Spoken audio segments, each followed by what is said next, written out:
నేనిక్కడికి మీతో కొన్ని భావాలు పంచుకోవాలని వచ్చాను. కొన్ని గంభీరమైన విషయాలను మీ ముందుంచదలిచాను.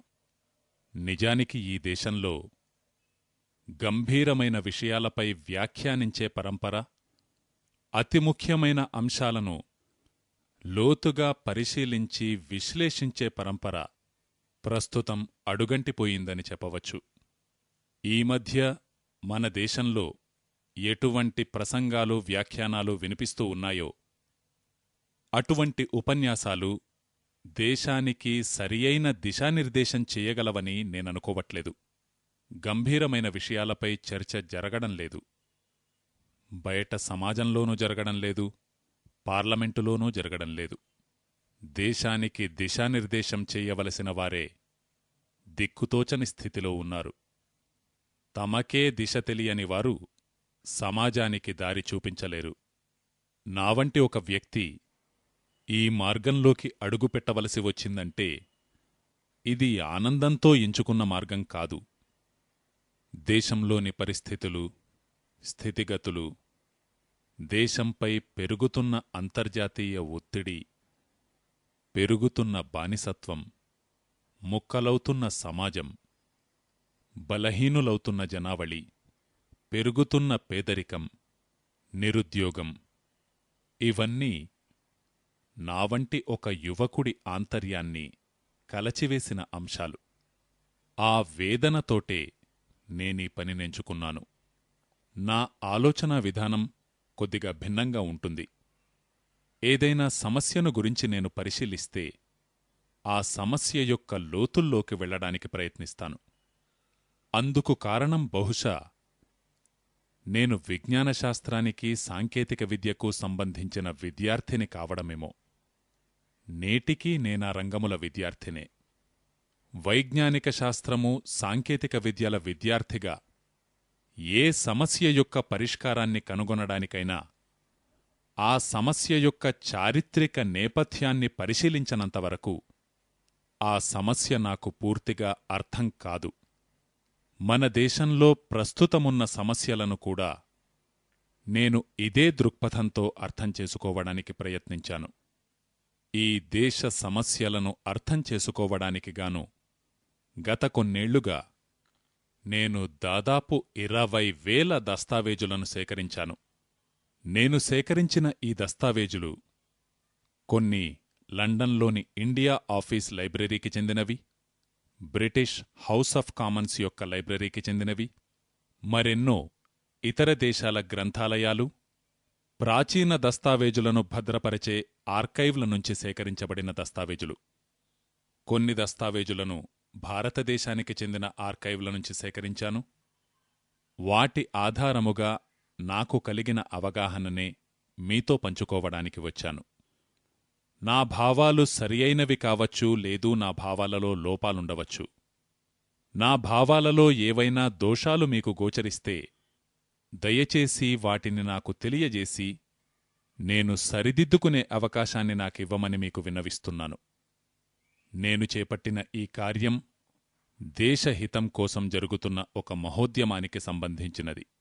నా వల్ల ఏదైనా పొరబాటు జరిగితే దాని ప్రభావం దేశం మీద పడుతుంది.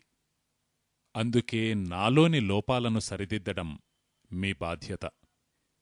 దేశానికి స్వాతంత్ర్యం వచ్చింది. స్వాతంత్ర్యం వచ్చి 50 ఏళ్లు పూర్తయ్యాయి.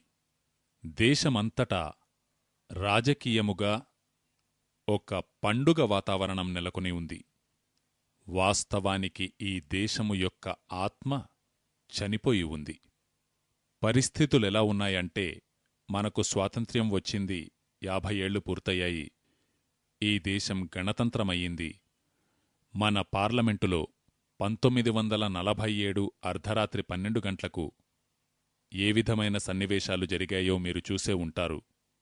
స్వాతంత్ర్యం వచ్చిన సందర్భంగా గొప్ప ఉత్సవం జరుపుకున్నారు.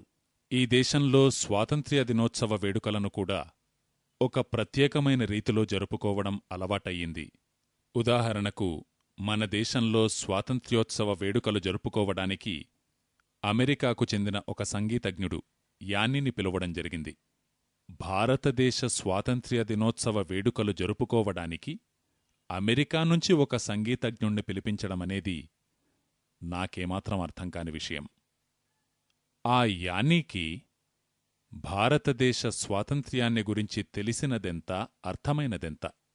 దీనితో పాటుగా మన దేశానికి చెందిన సంగీతాన్ని గురించి ఆ యానికి ఏమర్థమవుతుంది? మరొక రోజు నేను పత్రికలో చూశాను, భారతదేశంలో స్వాతంత్ర్య దినోత్సవ వేడుకలు జరుపుకోవడానికి అమెరికాకు చెందిన నాటకాల కంపెనీని మన దేశానికి పిలిపిస్తున్నారని. ఆ కంపెనీ పేరు Paul Taylor company. Paul Taylor company భారతదేశంలోని 10-12 నగరాలలో ప్రదర్శనలిచ్చింది. ఆ పాల్ టేలర్ నాటకం ద్వారా భారతదేశానికి ఎన్నో విషయాలు తెలియజేయాలని ప్రయత్నిస్తూ ఉండేవాడు.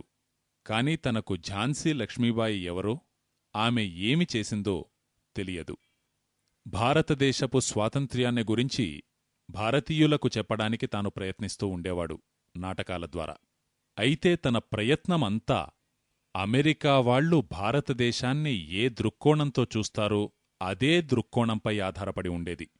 ఇంకా దురదృష్టకరమైన విషయమేమిటంటే, భారతదేశ స్వాతంత్ర్య దినోత్సవ వేడుకలన్నీ విదేశీ కంపెనీల ద్వారా నిర్వహించబడుతున్నాయి.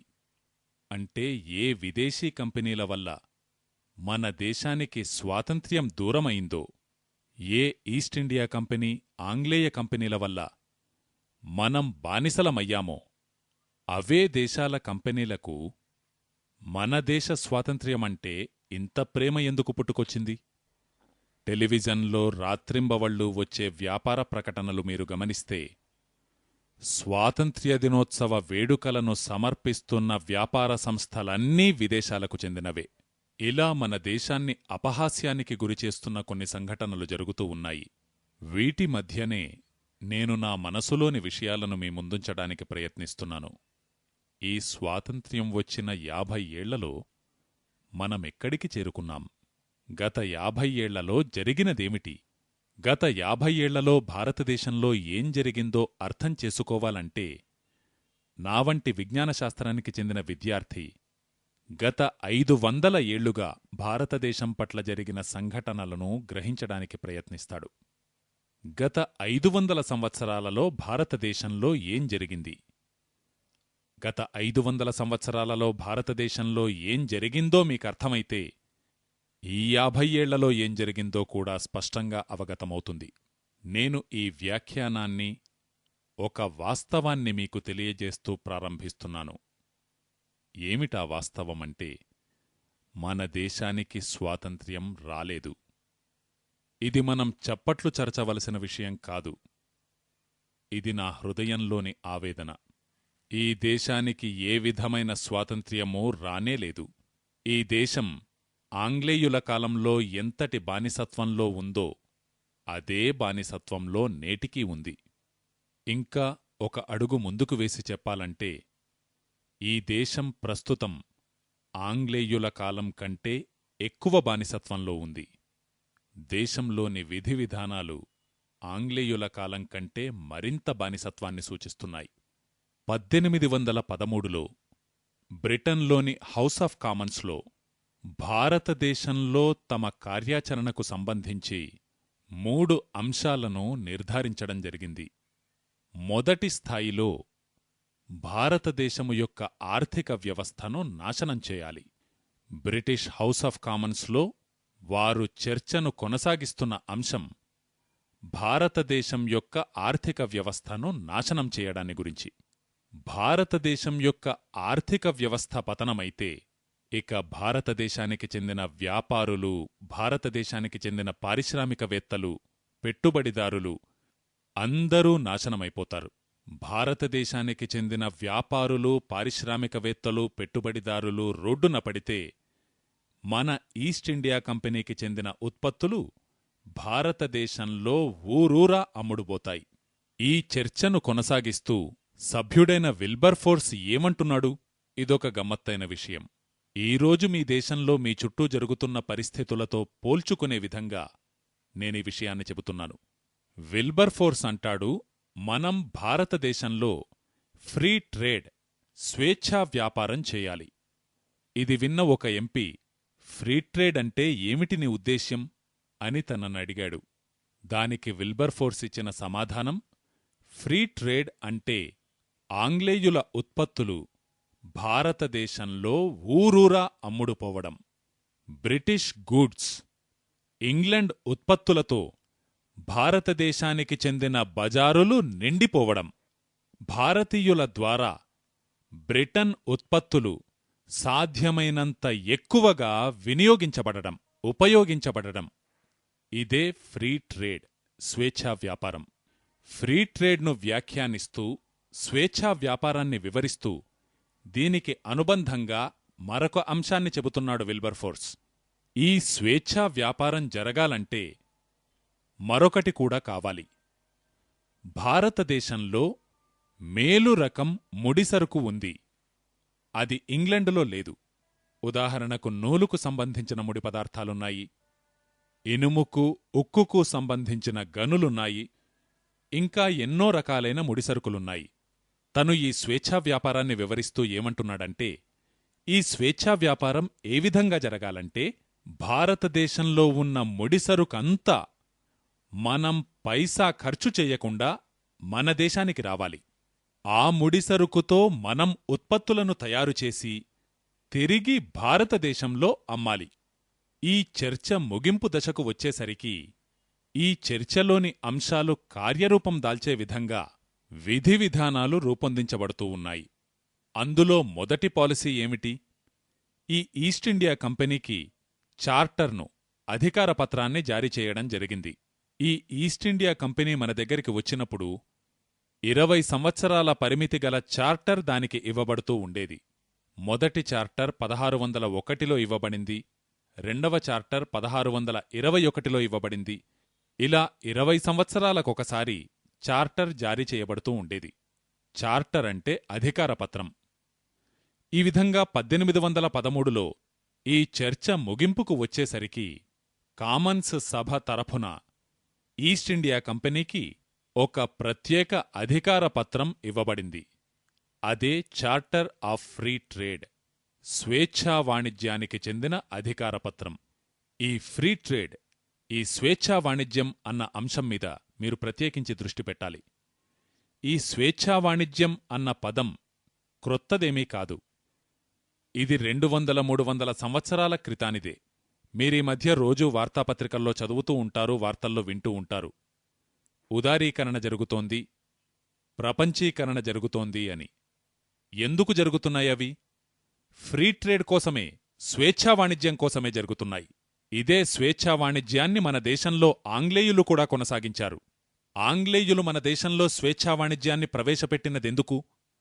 భారతదేశానికి చెందిన ఆర్థిక వ్యవస్థను నాశనం చేసి ఇంగ్లండుకు చెందిన ఆర్థిక వ్యవస్థను భారతదేశంలో ప్రవేశపెట్టడానికి. ఈ ఉద్దేశ్యంతో వారు ఫ్రీ ట్రేడ్ కొనసాగించారు. ఈ స్వేచ్ఛా వాణిజ్యాన్ననుసరించి ఎటువంటి విధి విధానాలు రూపొందించబడుతూ ఉన్నాయి? కంపెనీ ప్రభుత్వం తరఫున 1813లో మన దేశంలో కంపెనీ ప్రభుత్వం కొనసాగేది. బ్రిటన్ ప్రభుత్వం కాదు. బ్రిటన్ ప్రభుత్వం ప్రారంభమైంది 1858లో. రాణి ప్రభుత్వం వచ్చింది 1858 తరువాత.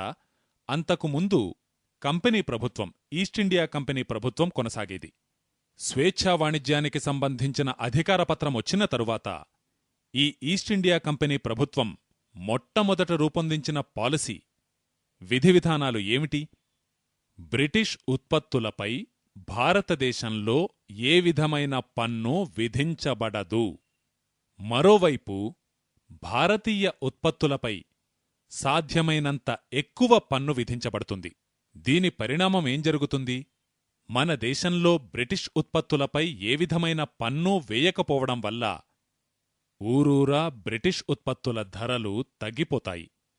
భారతీయ ఉత్పత్తులపై పన్నులు నిరంతరం పెంచుతూ పోవడం వల్ల భారతీయ ఉత్పత్తుల ధరలు పెరిగిపోతాయి. స్వదేశీ ఉత్పత్తుల ధరలు పెరిగే విధంగా, విదేశీ ఉత్పత్తుల ధరలు తగ్గే విధంగా స్వేచ్ఛా వాణిజ్యానికి సంబంధించిన అధికారపత్రాన్ని పొందిన కంపెనీ ప్రభుత్వం విధివిధానాలను రూపొందించింది. దానిని అనుసరించే మన దేశంలో కొన్ని చట్టాలు రూపొందించబడ్డాయి. ఏమిటా చట్టాలు? ఆంగ్లేయుల ఉత్పత్తులపై పన్ను పూర్తిగా ఎత్తివేయబడింది. ఆంగ్లేయుల ఉత్పత్తులపై ఏ విధమైన దిగుమతి సుంకమూ విధించబడదు. ఇక భారతీయ ఉత్పత్తిదారులపై విధించబడిన మొట్టమొదటి పన్ను central excise and salt tax. ఆంగ్లేయులు భారతీయ ఉత్పత్తిదారులపైన ఈ పన్ను ఎందుకు విధించారు? భారతీయులు తయారుచేసే ఉత్పత్తుల ధరలు పెరగడానికి.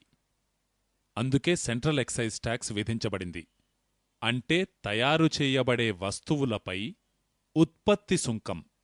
ఆ తరువాత వీరు ఉత్పత్తి చేసిన వస్తువులను భారతదేశంలో బజారులో అమ్మకానికి పెట్టినప్పుడు కంపెనీ ప్రభుత్వం వస్తువులను అమ్మకానికి పెట్టడానికి కూడా పన్ను విధించింది. దాని పేరే సేల్స్ ట్యాక్స్, అమ్మకపు పన్ను. అంటే వస్తువులను ఉత్పత్తి చేయడానికి పన్ను, ఉత్పత్తి చేయబడిన వస్తువులను బజారులో అమ్మడానికి పన్ను, అలా అమ్మగా వచ్చిన ఆదాయంపై పన్ను మూడవది. దానికి ఆంగ్లేయులు పెట్టిన పేరు ఇన్కమ్ ట్యాక్స్, ఆదాయపు పన్ను. ఇలా ఉత్పత్తిపై సెంట్రల్ ఎక్సైజ్, అమ్మకంపై అమ్మకపు పన్ను, ఆదాయంపై ఆదాయపు పన్ను. ఇవి కాక వస్తువుల రవాణాపైన కూడా కంపెనీ ప్రభుత్వం పన్ను విధించింది. ఆ పన్ను పేరే ఆక్ట్రాయిడ్ ట్యాక్స్. వీటితో పాటుగా చివరిగా మరొక పన్ను విధించింది కంపెనీ ప్రభుత్వం. కంపెనీ ప్రభుత్వం అక్కడక్కడా వంతెనలను నిర్మించేది.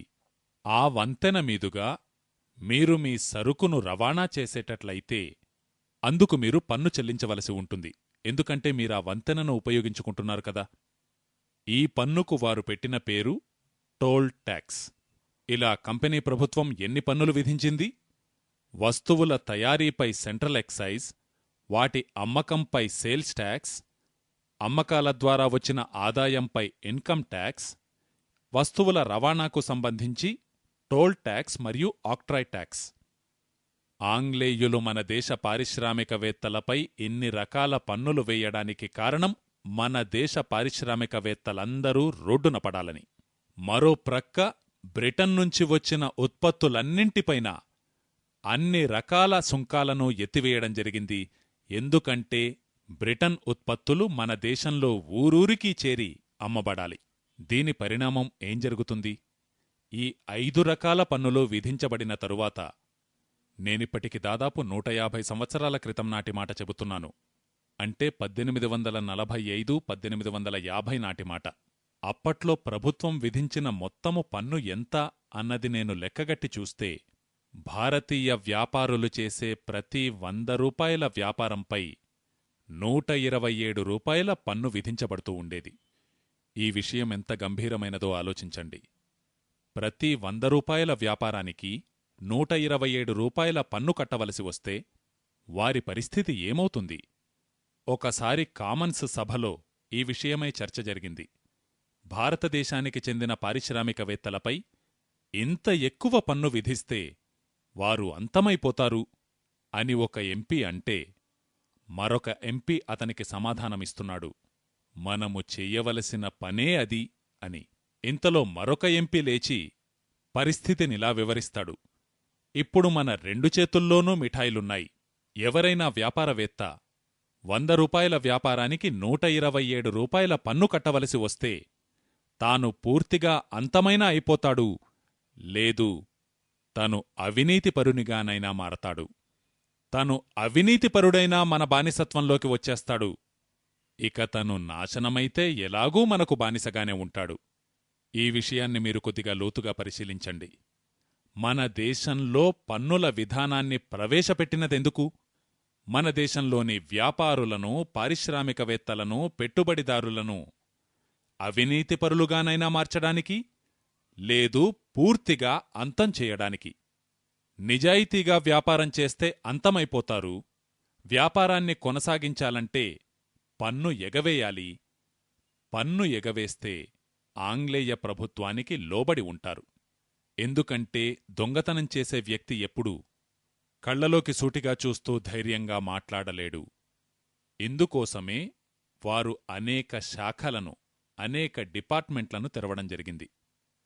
ఆదాయపు పన్ను శాఖ, సెంట్రల్ ఎక్సైజ్ శాఖ, అలాగే toll tax department, sales tax department, octroi department.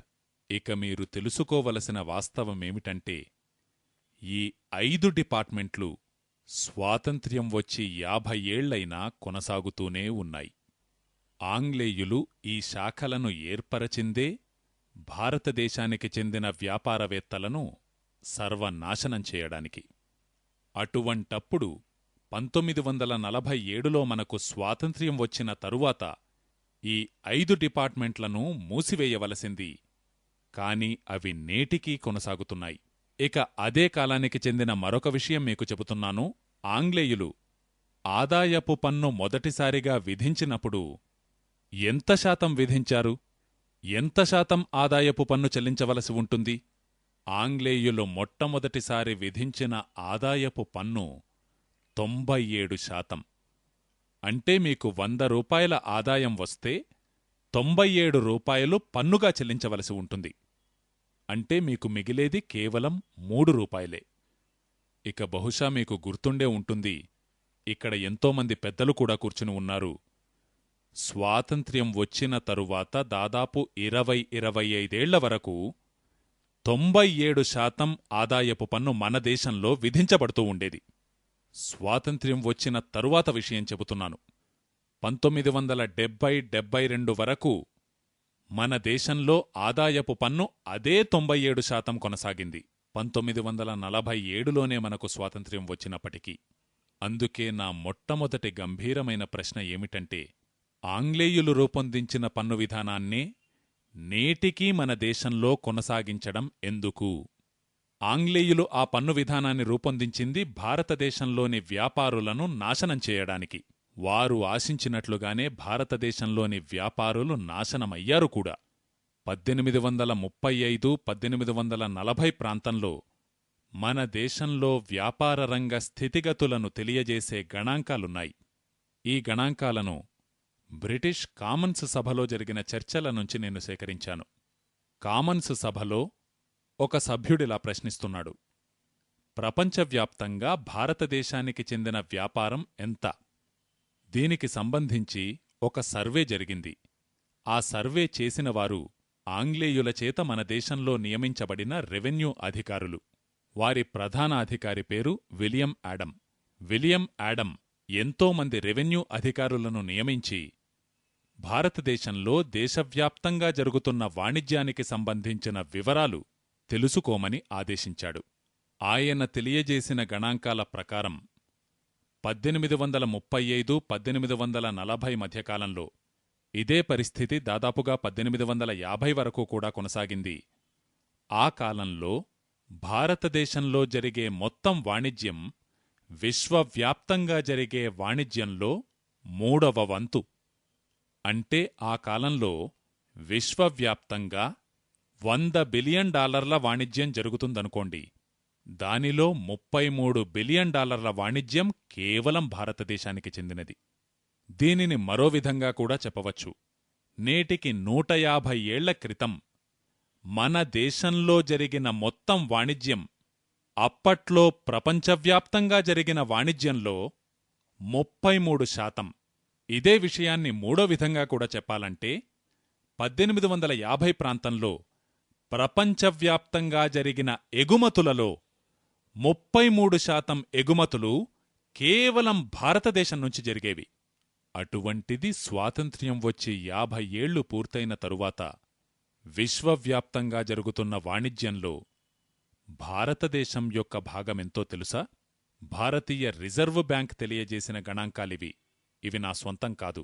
గత సంవత్సరం భారతీయ రిజర్వ్ బ్యాంక్ ఇచ్చిన నివేదిక ప్రకారం విశ్వవ్యాప్త వాణిజ్యంలో భారతీయ వాణిజ్యం యొక్క పాత్ర 0.01%. మనం ఆంగ్లేయులకు బానిసలుగా ఉన్న కాలంలో, ఆంగ్లేయులు మన దేశాన్ని సర్వనాశనం చేయడానికి సర్వశక్తులు ఒడ్డుతున్న కాలంలో, అది కేవలం 150 ఏళ్ల క్రితమే. అప్పుడు మన దేశంలో ఉన్న హైటెక్ సాంకేతిక నైపుణ్యం ఇప్పుడు పిలువబడుతున్న హైటెక్ వంటిది కాదు. నాటి పారిశ్రామిక వ్యవస్థ కూడా భారీ పరిశ్రమలతో కూడినది కాదు. అటువంటిది అప్పట్లో విశ్వవ్యాప్తంగా జరుగుతున్న వాణిజ్యంలో మన వంతు 33%. మరి ఈరోజు ఈ దేశంలో లక్షల లక్షల కోట్ల రూపాయల పెట్టుబడి తరువాత 244 జాతీయ పబ్లిక్ సెక్టార్ సంస్థలున్నప్పటికీ, ఎన్ని విదేశీ కంపెనీలను పిలుచుకువచ్చినప్పటికీ, భారతదేశంలో ఇంతటి గొప్ప గొప్ప ధనికులున్నప్పటికీ, ఇంత గొప్ప సాంకేతిక పరిజ్ఞానాన్ని తెచ్చుకున్నప్పటికీ మొత్తం వ్యాపారం యొక్క పరిమాణం ఎంత? 0.01%. మరి మనం ముందుకేగుతున్నది అభివృద్ధి దిశగానా, అంతమయ్యే దిశగానా? మీరెంతో అభివృద్ధిని సాధిస్తున్నారు అని ప్రచారం చేస్తున్నారు. నిజంగానే అభివృద్ధిని సాధించేటట్లయితే 33% నుంచి 50% కావాలి, 70% కావాలి. అప్పుడు నిజంగా అభివృద్ధిని సాధించినట్లు భావించవచ్చు.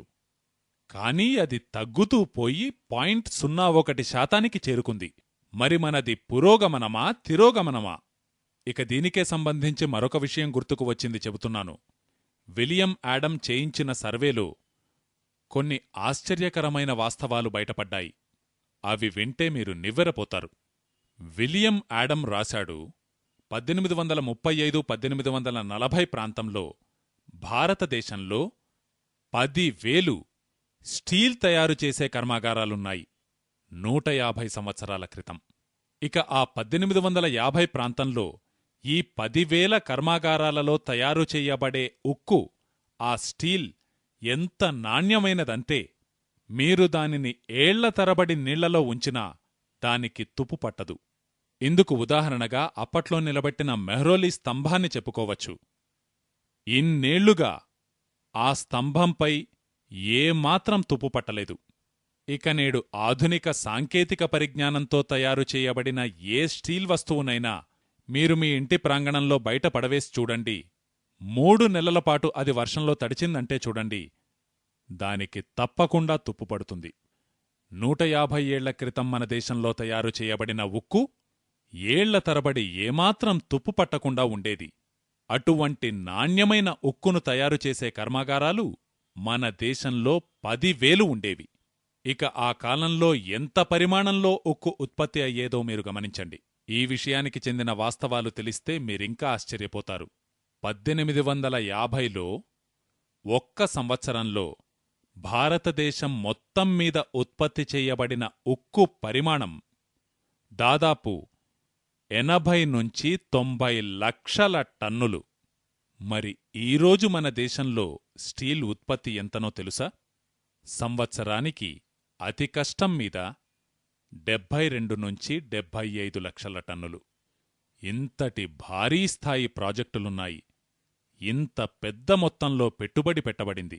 ఇంతటి భారీ కర్మాగారాలను మనం నిర్మించిన తరువాత మన స్టీల్ ఉత్పత్తి దాదాపు 70 లక్షల టన్నులు. కాని అప్పట్లో దాదాపు 10,000 స్టీల్ తయారు చేసే కర్మాగారాలుండేవి. అవి ఉత్పత్తి చేసే స్టీల్ పరిమాణం 80–90 లక్షల టన్నులు. 1850లో భారతదేశం ఉక్కును ఎగుమతి చేసే దేశంగా విలసిల్లింది. నాటి బ్రిటన్ చట్టసభలకు చెందిన దస్తావేజుల నుంచి మనకి వాస్తవాలు తెలుస్తున్నాయి. ఒక ఎంపీ తెలియజేస్తున్నాడు, ఈస్టిండియా కంపెనీ యొక్క నౌకలన్నింటినీ భారతదేశం నుంచి దిగుమతి చేసుకోబడిన ఉక్కుతోటే తయారు చేయడం జరిగింది.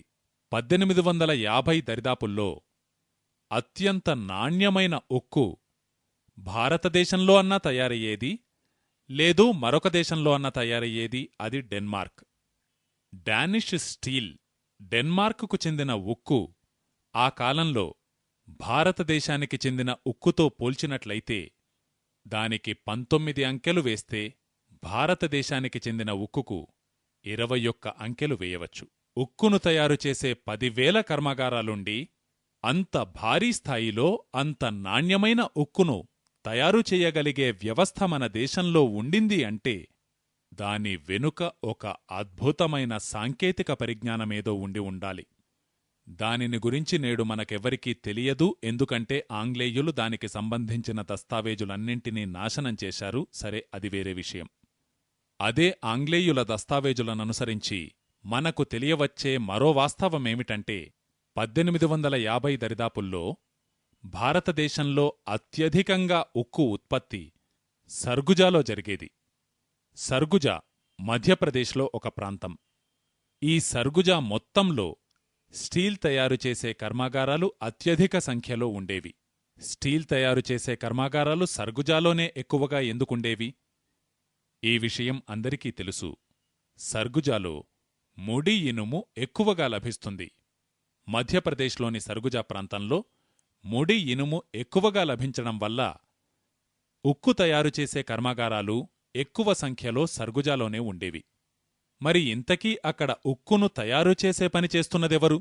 ఎవరినైతే మీరు నేడు వెనుకబడిన తెగలుగా పిలుస్తున్నారో వారే అప్పట్లో ప్రధానంగా ఉక్కును ఉత్పత్తి చేసేవారు.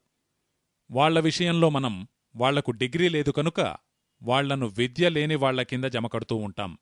వాళ్లు బీటెక్ చేయలేదని, ఎంటెక్ చేయలేదని, పీహెచ్డీ చేయలేదని మీరు వాళ్లని చదువురాని వారిగా పరిగణిస్తున్నారు గాని వాస్తవమేమిటంటే వారు భారతదేశంలోనే అత్యధికంగా ఉక్కును ఉత్పత్తి చేసిన నైపుణ్యం కలవారు. ఇక నేడు కూడా సర్గుజా పరిసర ప్రాంతాల్లో నేను నా కళ్ళారా చూశాను. స్వాతంత్ర్యం వచ్చి 50 ఏళ్లైనా స్టీల్ తయారుచేసే సాంకేతిక నైపుణ్యం తెలిసినవారు కొందరు మిగిలి ఉన్నారు. కాని దురదృష్టమేమిటంటే ఆ సాంకేతిక పరిజ్ఞానం తరువాతి దశలకు చేరడం లేదు. ఆ సాంకేతిక పరిజ్ఞానం ఎలా అంతమయ్యింది? ఆంగ్లేయులు మన దేశంలో కొనసాగుతున్న ఈ ఉక్కును ఉత్పత్తి చేసే కర్మాగారాలన్నింటినీ మూతపడేలా చేశారు. ఎలా మూతపడేలా చేశారు? వాళ్లొక చట్టం రూపొందించారు. ఏమిటా చట్టం? అప్పట్లో స్టీల్ తయారుచేసే తెగలవారు అడవులలోని గనుల నుంచి ముడి ఇనుమును తీసుకువచ్చి స్టీల్ను తయారుచేస్తూ ఉండేవారు. ఆంగ్లేయులు ఈ స్థానికులెవ్వరూ అక్కడి గనులలోని ఇనుమును తీసుకోకూడదు అని చట్టాన్ని రూపొందించారు. ఆ చట్టాన్ని కఠినంగా అమలు చేశారు కూడా. ఎవరైనా గనులలోనుంచి ముడి ఇనుమును తీసినట్లయితే వారికి 40 కొరడా దెబ్బలు శిక్షగా విధించబడేది. ఆ కొరడా దెబ్బలకు కూడా తాను చావకపోతే తనను తుపాకీతో కాల్చి చంపాలి. ఇంతటి కాఠిన్యంతో ఆ చట్టం ఈ దేశంలో అమలు చేయబడింది. ఇలా క్రమక్రమంగా ఆదిమవాసులు ఈ ముడి ఇనుమును సేకరించకుండా కట్టుదిట్టమైన నిషేధాజ్ఞలు విధించబడ్డాయి. అలా క్రమక్రమంగా స్టీల్ను తయారుచేసే నైపుణ్యం అంతమైపోతూ వచ్చింది. కాలక్రమంలో పూర్తిగా కనుమరుగైపోయింది. మీరొక వాస్తవాన్ని తెలుసుకుంటే ఆశ్చర్యపోతారు. ఆదిమవాసులు స్థానికముగా లభిస్తున్న ముడి ఇనుమును వాడకూడదు అని ఆంగ్లేయులు రూపొందించిన చట్టం నేటికి కూడా అమలులో ఉంది. నేడు కూడా మన దేశంలో ఈ ముడి ఇనుముతో స్టీల్ను తయారు చేయగలిగే సాంకేతిక నైపుణ్యం తెలిసినవాళ్లు ఆ ముడి ఇనుమును ఉపయోగించుకునే అధికారం లేదు. మరో ప్రక్క విదేశీ కంపెనీల వాళ్లు అదే ముడి ఇనుమును త్రవ్వి తీసుకుపోతున్నాయి. జపాన్కు చెందిన కంపెనీ ఒకటుంది. దాని పేరు నిప్పన్ డెర్నో. ఆ సంస్థ ఇదే పనిలో నిమగ్నమయ్యుంది. కాబట్టి జపాన్కు చెందిన ఒక సంస్థ భారతదేశంలోని ఖనిజాన్ని తీసుకువెళ్లడానికి మాత్రం పూర్తి స్వేచ్ఛ ఉంది. మరోవైపు భారతదేశానికే చెందిన ఆదిమజాతి తెగవారు ఆ ముడిసరుకుతో స్టీల్ను తయారు చేయగలిగినప్పటికీ వారికి మాత్రం ఆ ముడి ఇనుమును తీసుకునే అనుమతి లేదు. చేతిలో నైపుణ్యమున్నా స్థానికంగా లభిస్తున్న ముడిసరుకును వారు తీసుకోలేరు. స్వార్థంతో మన దేశాన్ని నాశనం చెయ్యడానికి వచ్చిన ఆంగ్లేయులు ఇటువంటి చట్టాన్ని రూపొందించారంటే అర్థం చేసుకోవచ్చు. కాని స్వాతంత్ర్యం వచ్చి 50 ఏళ్లైనా అదే చట్టం అమలులో ఉంది అంటే దీన్ని ఎలా అర్థం చేసుకోవడం? ఇప్పుడున్నది మన ప్రభుత్వం కదా, ఇప్పుడు చట్టసభల్లో ఉన్నది మన మనుషులే కదా. ఈ దేశం ఆంగ్లేయుల బానిసత్వం నుంచి విముక్తి పొందింది అని మనం నమ్ముతున్నాం కదా. మరి ఆంగ్లేయులు మన దేశాన్ని నాశనం చేయడానికి రూపొందించిన చట్టాలనే మనం ఇంకా ఎందుకు కొనసాగిస్తున్నాం? ఒక ప్రక్క విదేశీ వ్యాపార సంస్థలు మన ముడి ఖనిజాన్ని త్రవ్వి తీసుకుపోతూ ఉంటే మన ప్రజలకే ఆ అధికారం లేదు అన్న విషయాన్ని ఎందుకని ఏ ఒక్క రాజకీయ పార్టీ కూడా ప్రస్తావించదు? జపాన్కు చెందిన కంపెనీ నిప్పన్ డెర్నో మనకు చిల్లర పైసలు విదిలించి మన దగ్గర్నుంచి ఈ ముడి ఇనుమును తీసుకువెళుతుంది. తిరిగి అదే కంపెనీ స్టీల్ను తయారుచేసి అత్యధిక ధరలకు మనకే అమ్ముతుంది. అలా రెండోసారి మన దేశం నుంచి లాభాలు గడిస్తుంది. ఆంగ్లేయుల కాలంలో జరిగిన ఈ వ్యవహారం నేడూ కొనసాగుతూ ఉంది. మరి ఈ దేశం స్వాతంత్ర్యాన్ని పొందిందని విశ్వసించేదెలా? ఇదే రీతిలో ఆంగ్లేయులు మన దేశానికి చెందిన వృత్తి విద్యా నిపుణులందరినీ పూర్తిగా సర్వనాశనం చేశారు. దీనికే సంబంధించిన మరో కథను మీరు వినే ఉంటారు. ఈ స్టీల్ తయారు చేసే నైపుణ్యం కలిగిన వృత్తి విద్యా నిపుణులను ఎలా నాశనం చేశారో ఆంగ్లేయులు మీరు విన్నారు. అలాగే మరొక రంగం వారి విషయం చెబుతాను వినండి. భారతదేశంలో అత్యంత నాణ్యమైన అద్భుతమైన వస్త్రాలు తయారు చేసే నిపుణులుండేవారు. వారి చేతిలో తయారైన వస్త్రము దేశమంతటికీ తెలుసు, ఒక చిన్న రింగులో మొత్తం తానంతా పడుతుంది. ఢాకాలోని మల్మల్ మన దేశంలో తయారు చేయబడేది. ఢాకా ఆ కాలంలో మన దేశంలోని అంతర్భాగమే. బంగ్లాదేశ్ 1972లో పుట్టింది. అంతకు పూర్వం కొంతకాలం పాకిస్తాన్లో భాగంగా ఉండేది. 47కు పూర్వం మన దేశంలో భాగంగా ఉండేది. ఇక నేను మీకు చెబుతున్న విషయం 1750 నుంచి 1850 మధ్యకాలంలో. ఎంతటి ఉత్తమ కోవకు చెందిన వస్త్రాలను తయారుచేసే వృత్తివిద్యా నిపుణులుండేవారంటే, వారు తయారుచేసిన వస్త్రాలను చూస్తే అసలు యంత్రాలు ఈ విధమైన వస్త్రాలను తయారు చేయగలవా అని ఆశ్చర్యపోయేవారు. అటువంటి సూక్ష్మమైన సునిశితమైన సాంకేతిక నైపుణ్యంతో వారు బట్టలను తయారుచేసేవారు. విశ్వవ్యాప్తంగా ఆ వస్త్రాలు అమ్ముడుపోయేవి. భారతదేశానికి చెందిన వస్త్రాలు ప్రపంచవ్యాప్తంగా ఎంతో పేరెనికగనవి. ఎగుమతుల ద్వారా మనకు అత్యధికంగా అందే లాభం రెండింటి వల్ల లభించేది. ఒకటి మన మసాలాలు, రెండవది మన వస్త్రాలు. ఇటువంటి బట్టలను తయారుచేసే వృత్తివిద్యా నిపుణులతో ఆంగ్లేయులకు పెద్ద చిక్కొచ్చిపడింది. ఏమిటి వాళ్ల సమస్య? లాంకాషైర్ మరియు మాంచెస్టర్లకు చెందిన వస్త్రాలు మన దేశంలో అమ్ముడుపోయేవి కావు. ఎందుకంటే మన దేశంలోనే ఇంత ఉత్తమ కోవకు చెందిన బట్టలు తయారవుతూ ఉంటే ఇక ఆ లాంకాషైర్ మరియు మాంచెస్టర్ల వస్త్రాలెవరు కొంటారు? మరి ఆంగ్లేయులేం చేశారు? ఫ్రీ ట్రేడ్ పేరుతో భారతదేశంలో అత్యద్భుతమైన సూక్ష్మమైన నైపుణ్యంతో బట్టలను తయారుచేసే వృత్తివిద్యా నిపుణుల చేతి వ్రేళ్లను, చేతులను దారుణంగా నరికించారు. నా దగ్గర దస్తావేజులున్నాయి. సూరత్ ప్రాంతంలో 1,00,000 మందికి పైగా వృత్తివిద్యా నిపుణుల వేళ్లు నరకబడ్డాయి ఆంగ్లేయుల కాలంలో. బీహార్లో ఒక ప్రాంతముంది, దాని పేరు మధుబని. మధుబని ప్రాంతంలో ఆంగ్లేయులు దాదాపు 2.5 లక్షల నుంచి 3 లక్షల మంది చేతులను నరికించారు. ఆంగ్లేయుల ఈస్ట్ ఇండియా కంపెనీ ఈ నీచమైన పనిని సగర్వంగా చేసింది. కంపెనీ అధికారులు ఇక్కడి వివరాలను ఇంగ్లండుకు పంపించారు. దానిలో ఈ నేత కార్మికుల చేతులు నరికితేగాని, వేళ్లు నరికితేగాని వాళ్లు ఈ బట్టలను తయారుచేయడం ఆపరు. ఆ విధంగా వీరిచేత బట్టలు తయారుచేయడం మాన్పించినట్లయితే ఇక లాంకాషైర్ మరియు మాంచెస్టర్ల వస్త్రాలు భారతదేశంలో విరివిగా అమ్ముడుపోతాయి. లాంకాషైర్ మరియు మాంచెస్టర్ల వస్త్రాలు భారతదేశంలో అమ్ముడుపోవడం ప్రారంభమైతే ఇక భారతదేశానికి చెందిన చేనేత వస్త్ర పరిశ్రమ ధ్వంసమవుతుంది. భారతదేశానికి ఎగుమతుల ద్వారా అత్యధిక ఆదాయాన్ని తెచ్చిపెట్టే ఈ వస్త్ర పరిశ్రమ ధ్వంసమైనట్లయితే ఇక భారతీయ ఆర్థిక వ్యవస్థ మొత్తం పతనమైపోతుంది. ఇలా ఇంగ్లండ్ చట్టసభలో చర్చలు జరుగుతూ ఉండేవి. వాటి ఫలితంగానే వీరిలా చేశారు. తరువాత ఏం జరిగింది? లాంకాషైర్ మరియు మాంచెస్టర్ల నుంచి వచ్చిన వస్త్రాలపై పన్ను ఎత్తివేయబడింది. భారతదేశంలో బట్టలు తయారు చేసేవారి వ్రేళ్లు, చేతులు నరికించడమే కాకుండా ఆ బట్టల వర్తకం చేసే వ్యాపారులపై విపరీతమైన పన్నుల భారం మోపబడింది.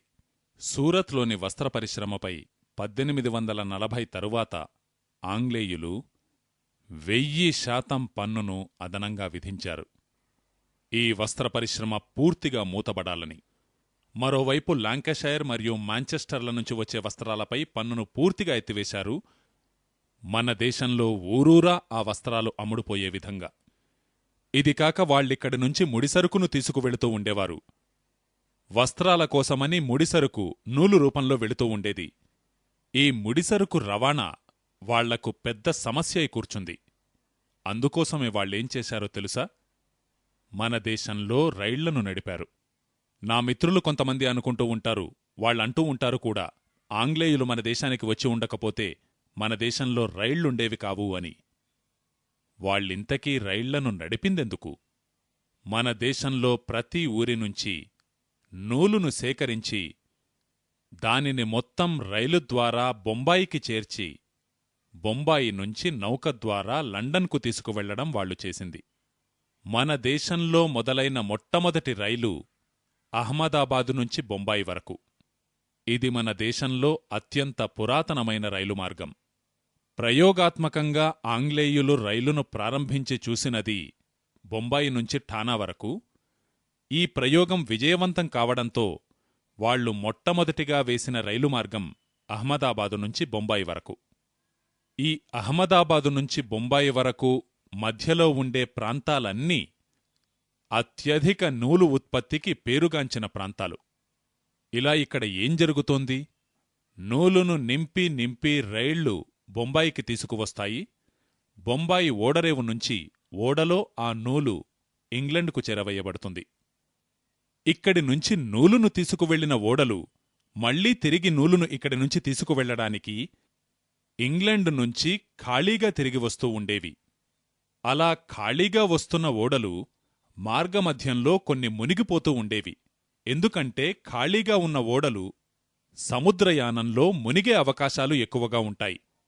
వాళ్ల ఈ సమస్యకు వాళ్లొక పరిష్కారం కనుగొన్నారు. ఏమిటది? అక్కడి నుంచి ఉప్పును నింపి ఆ ఓడలను మన దేశానికి పంపిస్తూ ఉండేవారు. అలా ఉప్పును నింపుకుని మన దేశానికి వచ్చిన ఓడల నుంచి ఆ ఉప్పును తీసి నూలుతో ఆ ఓడలను నింపి తిరిగి పంపిస్తూ ఉండేవాళ్లు. ఇలా జరుగుతూ ఉండడంతో పరిణామం ఏం జరిగింది? బొంబాయి ఓడరేవులో ఉప్పు గుట్టలు గుట్టలుగా పేరుకుపోయేది. ఆంగ్లేయుల ఈస్టిండియా కంపెనీకి ఇదొక సమస్యగా పరిణమించింది. మరి బొంబాయి ఓడరేవులో గుట్టలు గుట్టలుగా పేరుకుపోయిన ఉప్పును ఏం చేయాలి? దీనికి పరిష్కారంగా వాళ్లు అక్కడినుంచి వచ్చిన ఉప్పును మన దేశంలో ప్రతి ఊరులోనూ అమ్మడం మొదలుపెట్టారు. ఈ అమ్మకాలు సజావుగా జరగాలని వారేం చేశారు? భారతదేశంలో తయారయ్యే ఉప్పుపైన పన్ను విధించారు. ఇంగ్లండు నుంచి వచ్చే ఉప్పుపైన ఏ పన్నూ లేదు. దీని పరిణామమేం జరిగింది? భారతదేశంలో ఊరి ఊరిలోనూ ఆంగ్లేయుల ఉప్పే అమ్మబడుతూ ఉండేది.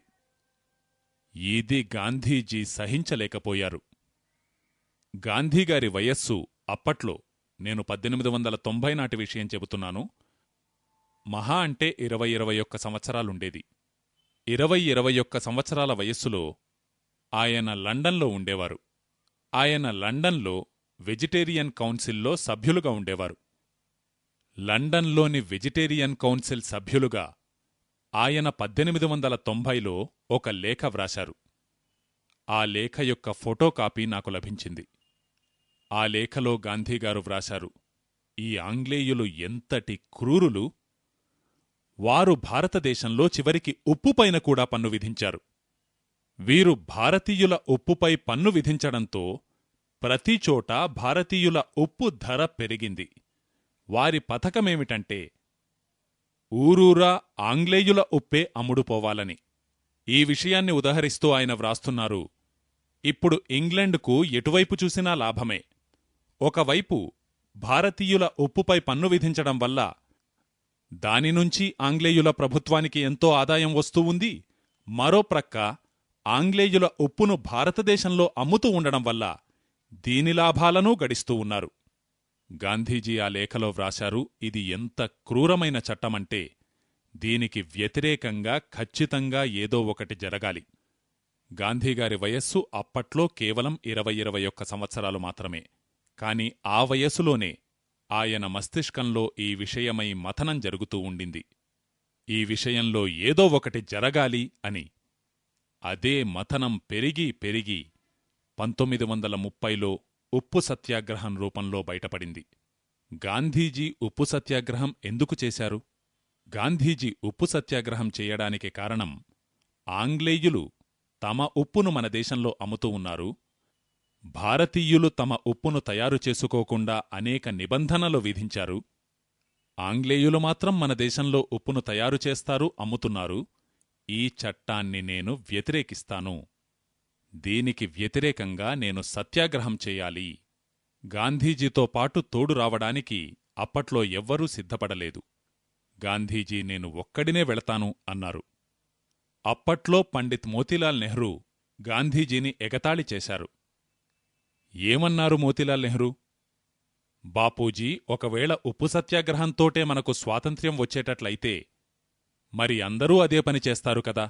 మోతీలాల్ నెహ్రూకు గాంధీజీ సమాధానమిచ్చారు. పండిత్, ఒక్కసారి ఈ చట్టాన్ని అతిక్రమించి చూడు, స్వాతంత్ర్యం వస్తుందో రాదో నీకే తెలుస్తుంది అన్నారు.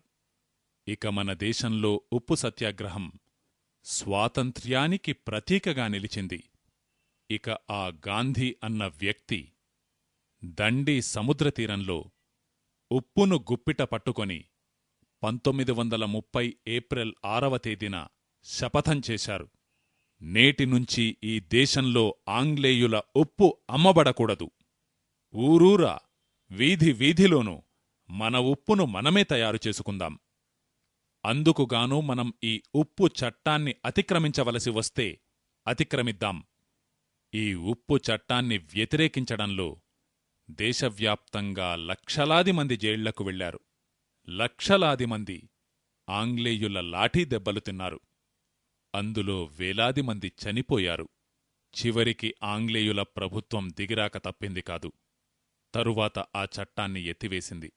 కాని నేను బాధాతప్త హృదయంతో మీకు విన్నవించే వాస్తవమేమిటంటే, మహాత్మాగాంధీ ఏ విదేశీ ఉప్పుకు వ్యతిరేకంగా 1930 ఏప్రిల్ 6వ తేదీన ఇకపై మన దేశంలో విదేశీ ఉప్పు అమ్మబడకూడదు అని ప్రతిజ్ఞ చేశారో, అదే దేశంలో స్వాతంత్ర్యం వచ్చి 50 ఏళ్లైన తరువాత విదేశీయుల ఉప్పే వీధి వీధిలోనూ అమ్మబడుతూ ఉంది. కెప్టెన్ కుక్ మరియు అన్నపూర్ణ. ఇది చప్పట్లు కొట్టవలసిన విషయం కాదు. స్వాతంత్ర్యానికి పూర్వం ఆంగ్లేయుల పరిపాలనా కాలంలో మన దేశంలో ఆంగ్లేయుల ఉప్పు అమ్ముడుపోతూ ఉండేది. భారతీయులు తయారుచేసిన ఉప్పుపై పన్ను విధించబడుతూ ఉండేది. స్వాతంత్ర్యం వచ్చి 50 ఏళ్లు పూర్తయిన తరువాత నేడూ మన దేశంలో అదే దృశ్యాన్ని మనం చూస్తూ ఉన్నాం. ఏమిటది? భారతీయ ప్రభుత్వాలు ఉప్పును తయారుచేసి అమ్మడానికి విదేశీ కంపెనీలకు పూర్తి స్వేచ్ఛనిచ్చారు. ఉప్పును తయారు చేయడంలో ఏమి హైటెక్నాలజీ ఉందో మీరే చెప్పండి. ఉప్పును తయారు చేయడానికి అధునాతన సాంకేతిక పరిజ్ఞానంతో కూడిన ఏ యంత్రం కావాలి? సూర్యకాంతి ఉంటుంది, సముద్రజలముంటుంది. సముద్రజలంలోని ఉప్పు సూర్యకాంతి చేత వేరుచేయబడుతుంది. ఇది భారతదేశంలో వేల సంవత్సరాలుగా కొనసాగుతూ ఉన్న సాంకేతిక పరిజ్ఞానం. ప్రపంచవ్యాప్తంగా ఎన్నో దేశాల్లో ఉప్పును తయారు చేయడానికి ఇదే పరిజ్ఞానాన్ని ఉపయోగిస్తూ ఉంటారు.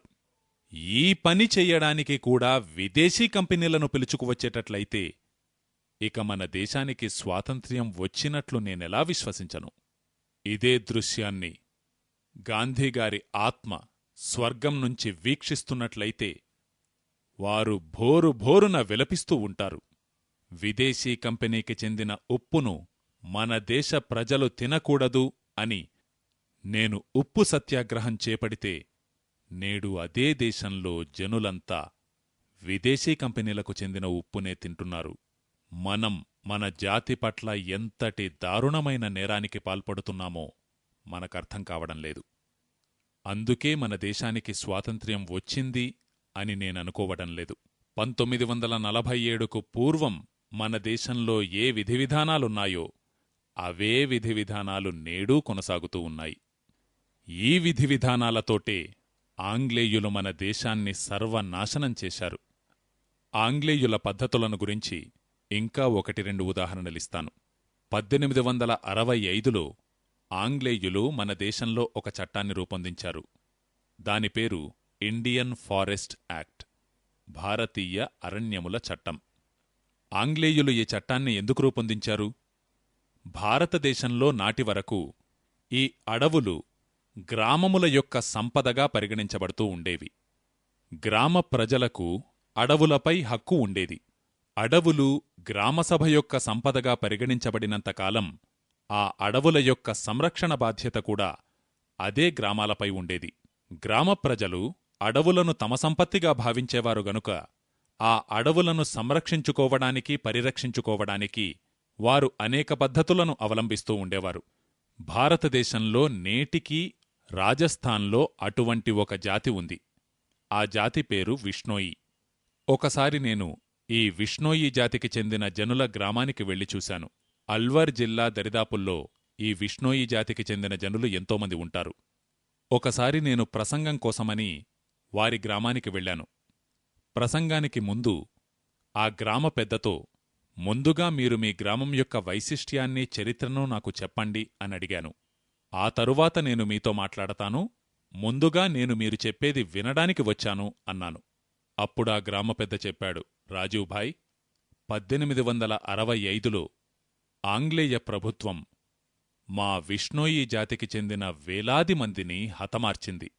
ఎందుకు అనడిగితే ఆయనిలా చెప్పారు.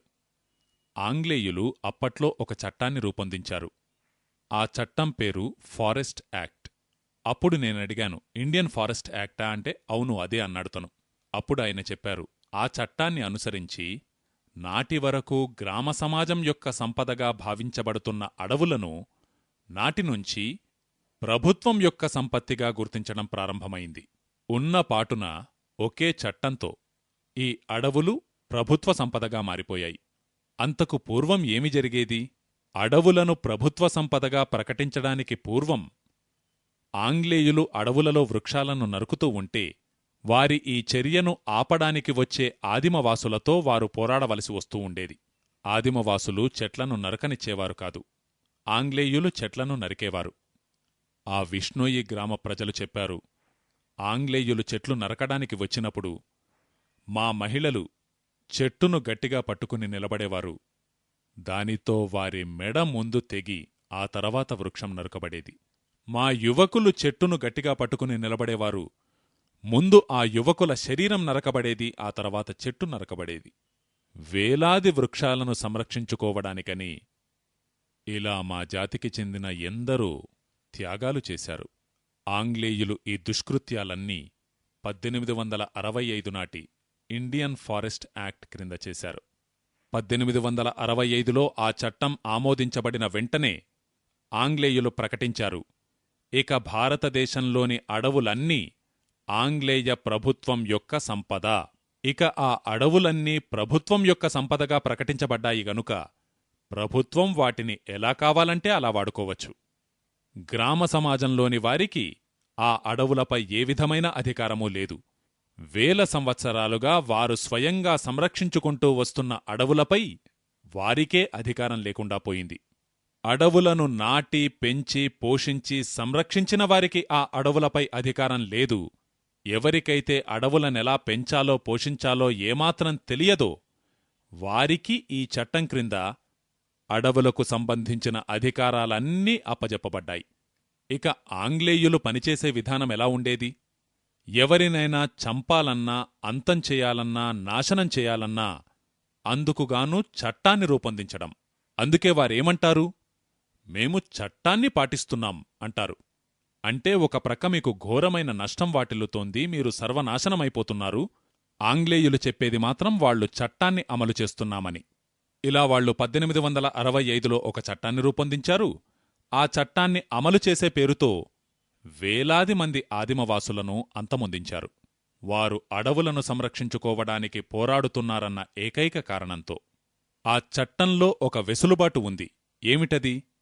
1865 నాటి ఇండియన్ ఫారెస్ట్ యాక్ట్ ఏం చెబుతుందంటే, ఏ ఆదిమవాసివారైనా లేదు ఏ భారతీయుడైనా అడవిలోని వృక్షాన్ని నరకకూడదు, అడవుల నుంచి కట్టెలు కొట్టి తెచ్చుకోకూడదు. తన వ్యక్తిగత అవసరాల కోసమైనప్పటికీ. మరోవైపు ఆంగ్లేయ ప్రభుత్వం కావాలనుకుంటే, ఆంగ్లేయుల గుత్తేదారులు కావాలనుకుంటే వాళ్ల ఇచ్చ వచ్చినట్లు అడవులను నరకవచ్చు. కాబట్టి ఆంగ్లేయ ప్రభుత్వానికి, ఆంగ్లేయుల గుత్తేదారులకు మాత్రం అడవులను నరికే లైసెన్స్ ఇవ్వబడింది. అదే అడవులలో నివసించేవారికి మాత్రం తాము వంట వండుకోవడానికి కట్టెలు తెచ్చుకోవాలంటే కూడా చట్టం పేరుతో అనుమతి ఇవ్వబడదు. ఎవరైనా తాము వంట వండుకోవడానికని అడవి నుంచి కట్టెలు తెచ్చుకుంటే వాళ్లకు జైలు శిక్ష విధించబడేది.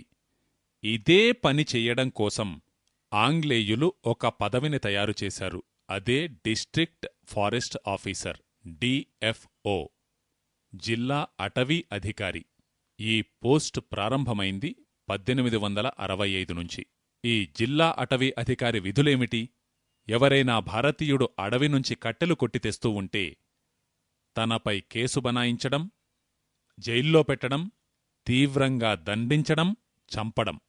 మరోవైపు ఆంగ్లేయ గుత్తేదార్లు అడవులు నరుక్కోవడానికి అనుమతినడిగితే వారికి లైసెన్స్ను జారీ చేయడం. 1865లో ఆంగ్లేయులు ఈ చట్టాన్ని రూపొందించారు. సరే, 1947లో ఆంగ్లేయులు వెళ్ళిపోయారు కదా.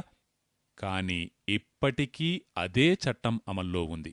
నేడు కూడా మన దేశంలో 1865లో ఆంగ్లేయులచే తయారు చేయబడిన అదే అటవీ చట్టం అమలులో ఉంది.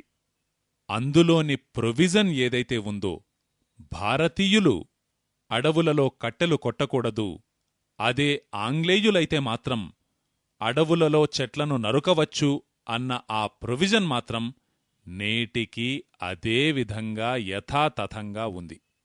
ఇప్పుడు మీ జనావాసాల్లో ఏదైనా చెట్టు నాటబడితే ఆ చెట్టు బాగా పెరిగి మీ ఇంటి గోడను కూడా కూల్చివేసే పరిస్థితి వచ్చినా మీకు ఆ చెట్టును నరికే అధికారం లేదు. మీరొకవేళ ఆ చెట్టును నరికివేసినట్లయితే ఎవరైనా డిఎఫ్ఓతో మీపై ఫిర్యాదు చేస్తే మీరు శిక్షార్హులవుతారు. నేటికీ ఈ చట్టం అమల్లో ఉంది. మరోవైపు మన దేశంలో కొన్ని విదేశీ కంపెనీలున్నాయి. అవి ప్రతి ఏటా కోట్ల కొద్దీ వృక్షాలను నరుకుతున్నాయి, మన దేశాన్ని సర్వనాశనం చేస్తున్నాయి. వారికి మాత్రం లైసెన్స్ ఇవ్వబడింది. ఇటువంటిదే ఒక కంపెనీ ఉంది. దాని పేరు ఐటీసీ, ఇండియన్ టొబాకో కంపెనీ. పేరు చూస్తే ఇదేదో భారతీయ కంపెనీలా అనిపిస్తుంది. కాని ఇది మౌలికంగా పనిచేసేది అమెరికా మరియు బ్రిటన్ల డబ్బుతో. ఈ కంపెనీ చేసే పని ఏమిటి? సిగరెట్లు తయారు చేయడం. సంవత్సరానికి ఈ కంపెనీ మన దేశంలో 9,000 కోట్ల సిగరెట్లు తయారుచేస్తుంది. ఈ 9,000 కోట్ల సిగరెట్లను తయారు చేయడానికి ఈ కంపెనీకి కాగితం అవసరమవుతుంది. ఎందుకంటే సిగరెట్లోని పొగాకు మాత్రం పొలాలలో పండించబడుతుంది గాని ఆ పొగాకును చుట్టి ఉంచే కాగితాన్ని మాత్రం తయారు చేయవలసి ఉంటుంది. అలా కాగితంతో చుట్టబడిన పొగాకుతో తయారు చేయబడిన సిగరెట్లను ఒక ప్యాకెట్లో ఉంచవలసి వస్తుంది. ఆ ప్యాకెట్ కోసం కూడా కాగితం అవసరమవుతుంది. ఆ కంపెనీకి సంబంధించిన వ్యాపార ప్రకటనల కోసం పోస్టర్లు ముద్రించబడతాయి. వాటికి కూడా కాగితం అవసరమవుతుంది. ఇలా ఈ కంపెనీ సరాసరిన 500 సిగరెట్లు తయారు చేయడానికిగాను ఒక చెట్టును నరుకుతుంది. ప్రతి ఏటా ఈ కంపెనీ 1,400 కోట్ల చెట్లను నరుకుతుంది. ఆ పని చెయ్యడానికి ఆ కంపెనీకి లైసెన్స్ ఉంది. మీరు ఒక్క చెట్టును నరికినా మీపై కేసు నమోదు చేయబడుతుంది. ఈ చట్టం ఎప్పటిది? ఈ చట్టం ఆంగ్లేయుల కాలం నాటిది. మరి ఇప్పటికీ ఎందుకు కొనసాగుతోంది? ఈ ప్రశ్నకు సమాధానమెవరిస్తారు? 1947లో మనకు స్వాతంత్ర్యం వచ్చినట్లయితే మరి ఈ చట్టం అంతమైపోవలసి ఉండింది. మరి ఇప్పటికీ ఈ చట్టం ఎందుకు కొనసాగుతూ ఉంది?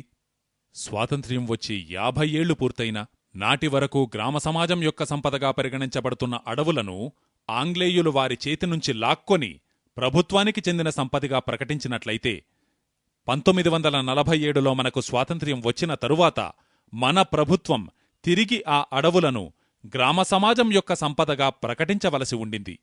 కాని ఆ పని నేటివరకూ కాలేదు. మరి ఈ దేశానికి స్వాతంత్ర్యం వచ్చిందని నేనెలా విశ్వసించను? 1894లో ఆంగ్లేయులు ఒక చట్టాన్ని రూపొందించారు. దాని పేరు ల్యాండ్ అక్విజిషన్ యాక్ట్, భూ అధిగ్రహణ చట్టం. ఏమిటి భూ అధిగ్రహణ చట్టం? గ్రామాలలో ఉండే ప్రజల భూములను కబళించడానికి ఆంగ్లేయులకు ఒక చట్టం కావలసి వచ్చింది.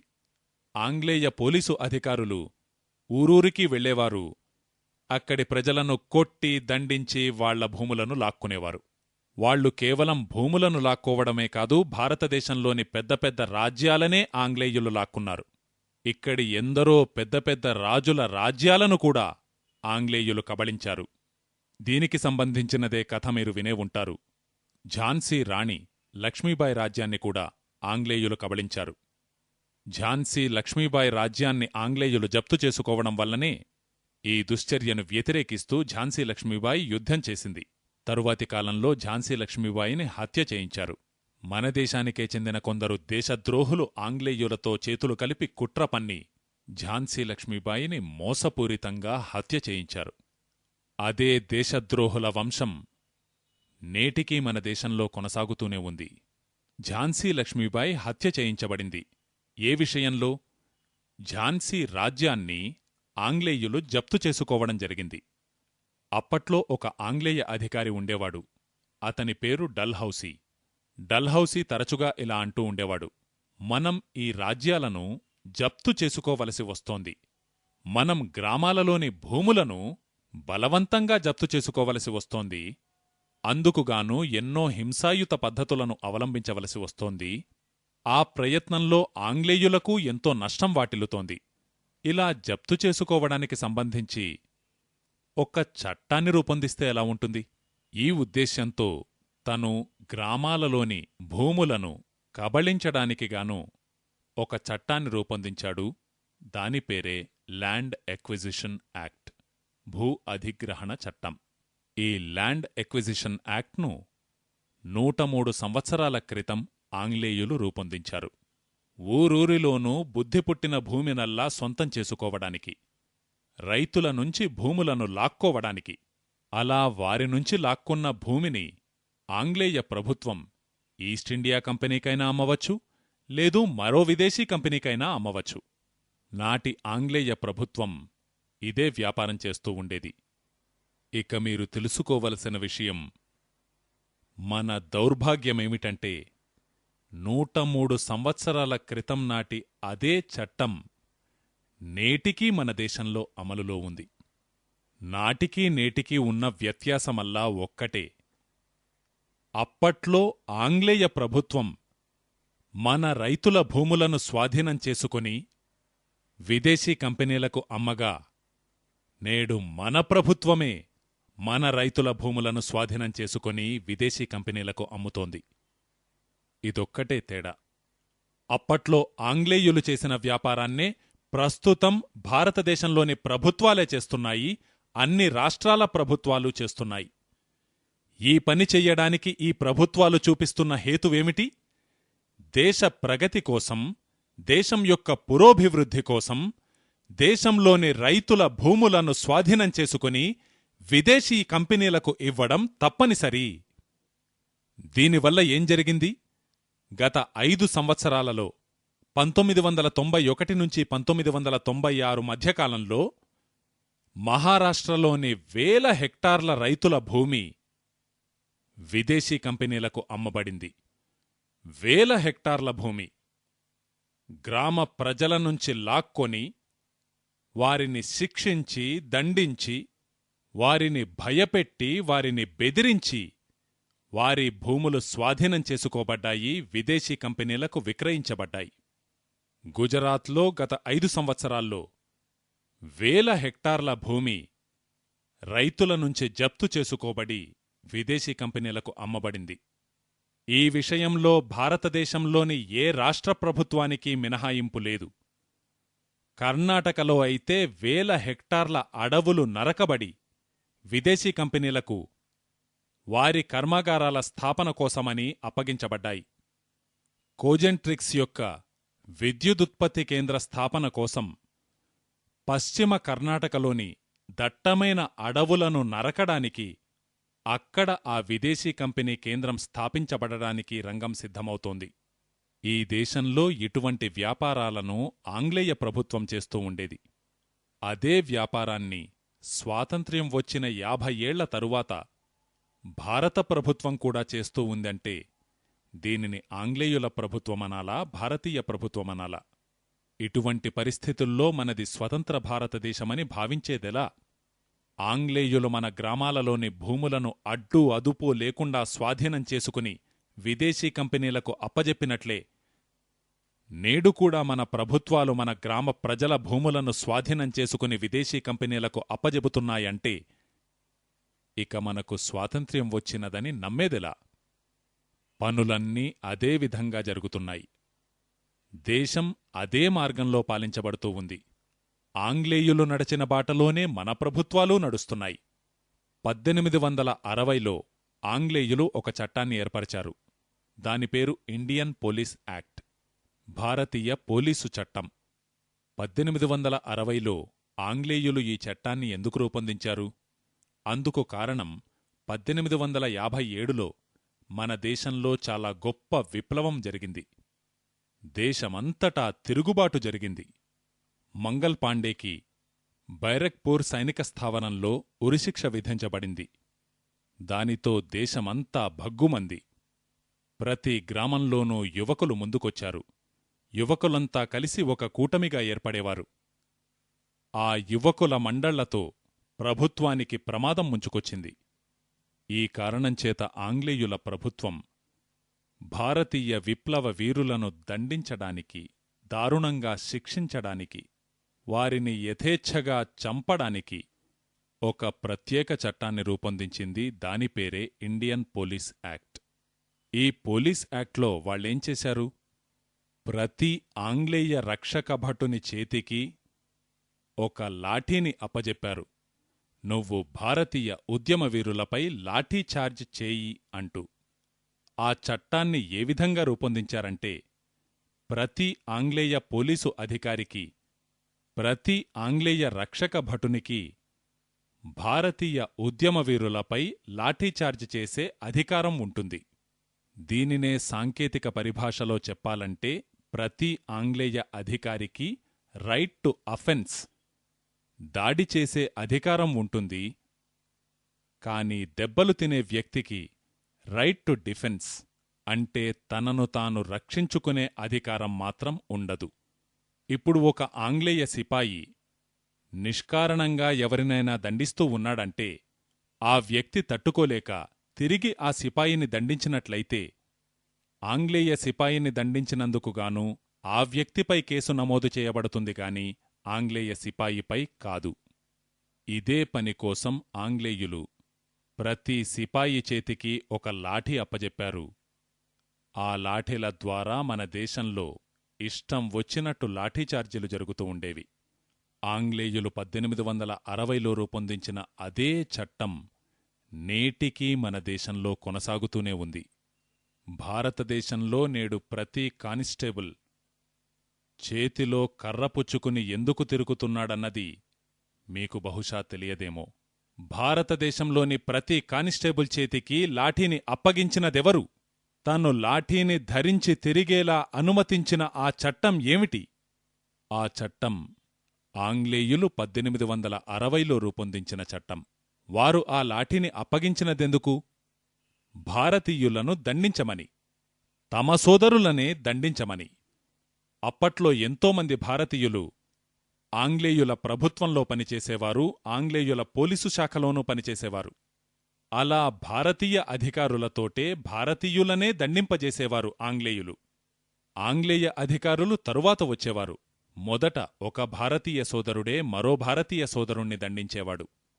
1860లో ఆంగ్లేయుల పరిపాలనా కాలంలో ఇటువంటి సన్నివేశాలు చోటు చేసుకునేవంటే మనం అర్థం చేసుకోవచ్చు. కానీ నేడు స్వాతంత్ర్యం వచ్చి 50 ఏళ్లైనా నేటికీ అదే సన్నివేశాలు మన కళ్లముందు కనిపిస్తున్నాయంటే ఈ దేశానికి స్వాతంత్ర్యం వచ్చినట్లు విశ్వసించేదెలా?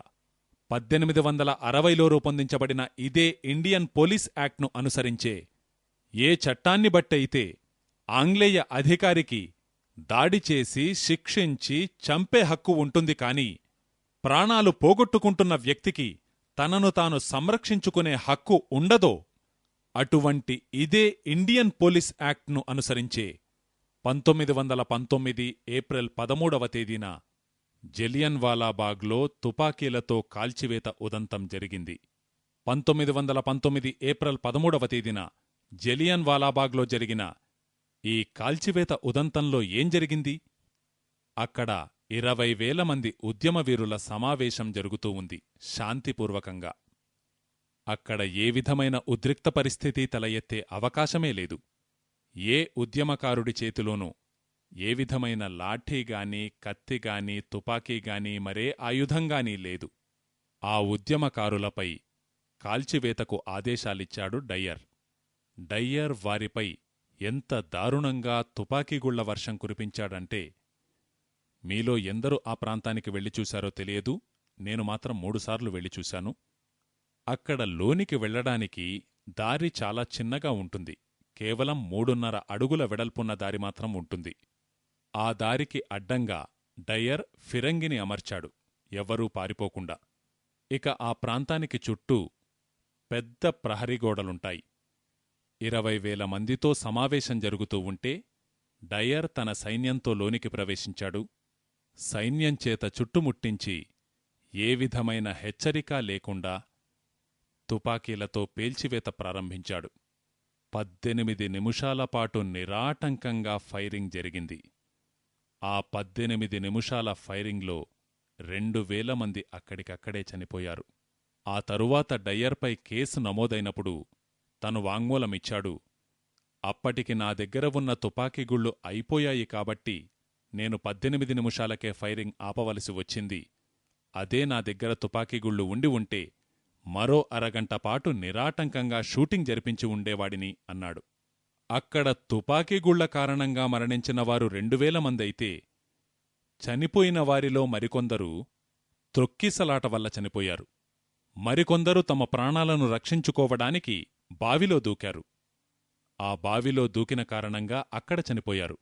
ఆ తుపాకీగుళ్లకు బలైనవారు ఎంత దారుణంగా చనిపోయారంటే, ఎంతో క్రూరంగా, అమానుషంగా, రాక్షసంగా తను వారిని హతమార్చాడు. ఆ తరువాత డయ్యర్పై కేసు నమోదైనప్పుడు ఆ కేసునుంచి డయ్యర్ సగౌరవంగా బయటపడ్డాడు.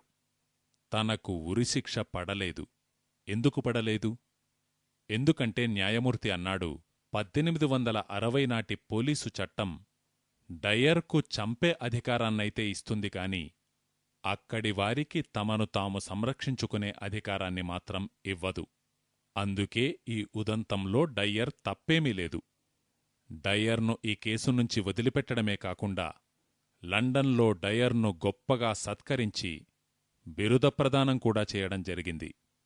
ఇలా భారతీయులను సర్వనాశనం చెయ్యడానికి, ప్రజల హక్కులను కాలరాచడానికి రూపొందించబడిన పోలీసు చట్టం స్వాతంత్ర్యం వచ్చి 50 ఏళ్లైనా నేటికీ మన దేశంలో అమలులో ఉంది. అందుకే మిత్రులారా నేనంటాను, మన దేశానికింకా స్వాతంత్ర్యం రాలేదు.